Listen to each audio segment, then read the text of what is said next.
Welcome to Crisis in Perception. Today, we're taking a look at the American prison system, but from an angle that might just flip everything you think you know on its head. We're all taught to think about prisons in a really simple way, right?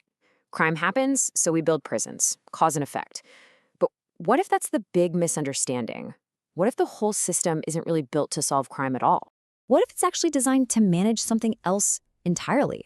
Like the fallout from huge social problems, things like a lack of good jobs, housing crises, and deep inequality. That's a pretty radical idea, so let's dig into it. So, to really get our heads around this, we need a completely new framework for thinking about policing and punishment. Everything we're talking about today is based on this really incredible book by Brett Story called Prisonland. And you'll notice the subtitle mentions Neoliberal America. Now, that's just a way of talking about the big economic shifts over the last 40-some years. Less government spending on social programs, more privatization. Story's whole point is that you cannot understand the modern prison system without understanding how those economic changes have totally reshaped the country. And to do that, she gives us this really important term, carceral space. Now, when you hear that, don't just picture a prison cell. Think bigger. It's this whole network. It's the traffic tickets, the court fees, the probation officer, the specific ways police patrol a neighborhood, all of these things that control and manage people, often way before anyone even gets close to a jail.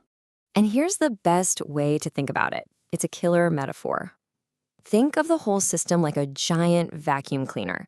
Now, the vacuum doesn't create the dirt and dust, right? That's stuff like unemployment, poverty, no affordable housing.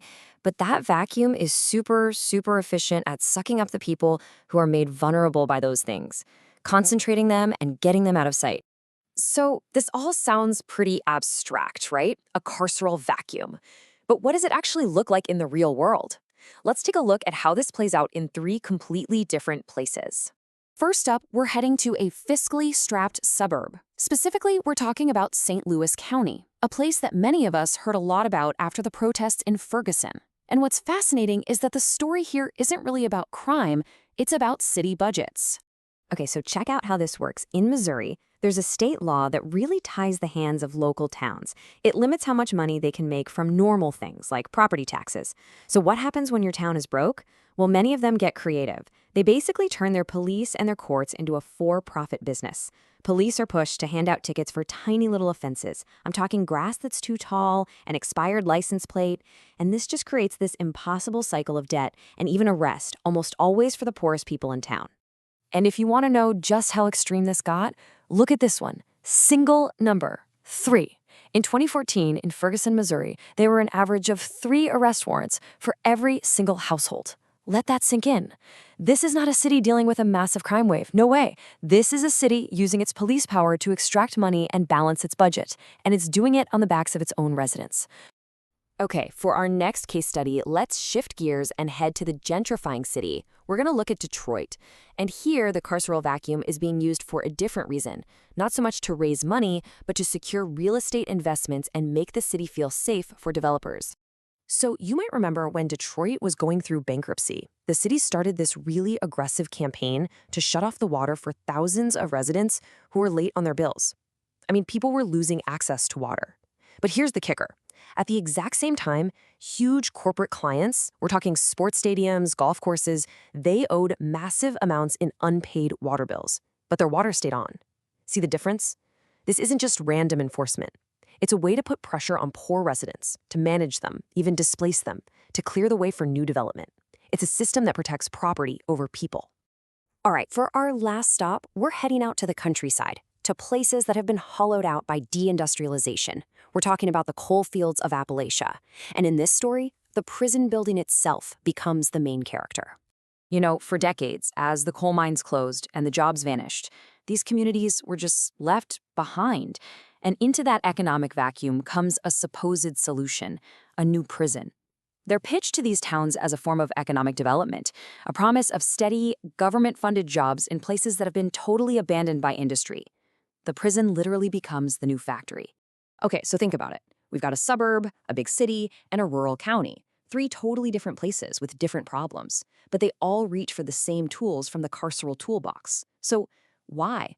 What's the logic that keeps the system going and even growing?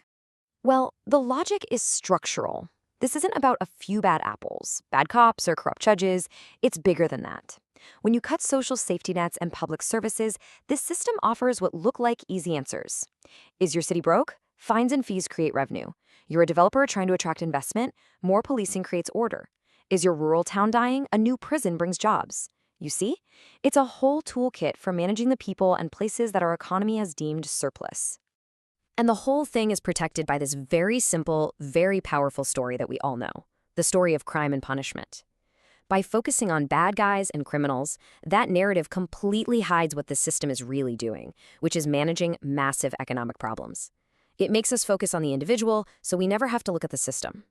And that right there brings us to the core idea of this whole explainer. Brett's story puts it perfectly. She says the system doesn't just respond to crime, it helps produce the very idea of criminality. By targeting certain people and places, it helps create and reinforce the idea, especially the racial idea, of who a criminal is. And once you've created that dangerous class of people, well, then you can justify almost anything to control them. So here's the big takeaway. If you really want to understand why we have the prison system we do, you can't just look at crime statistics. That's the wrong place to look. You have to look at housing markets. You have to look at the history of job losses. You have to look at how your town pays its bills. Which brings us all the way back to the beginning. So what is the real crisis in perception here? It's this. We see a cop writing a ticket and we think, oh, that person had a broken taillight. But what if it's actually about plugging a hole in the town budget? We see a new prison being built and we think, good, that'll make us safer. But what if it's really just the only jobs program that a forgotten rural town could get? The crisis is mistaking the tool for the real purpose. And that's the ultimate mind shift, isn't it? The American prison isn't something separate that just deals with crisis or emergencies. It's actually built into the normal, everyday workings of our country. It's built in our housing markets, our job policies, and in the very ground of our cities and towns.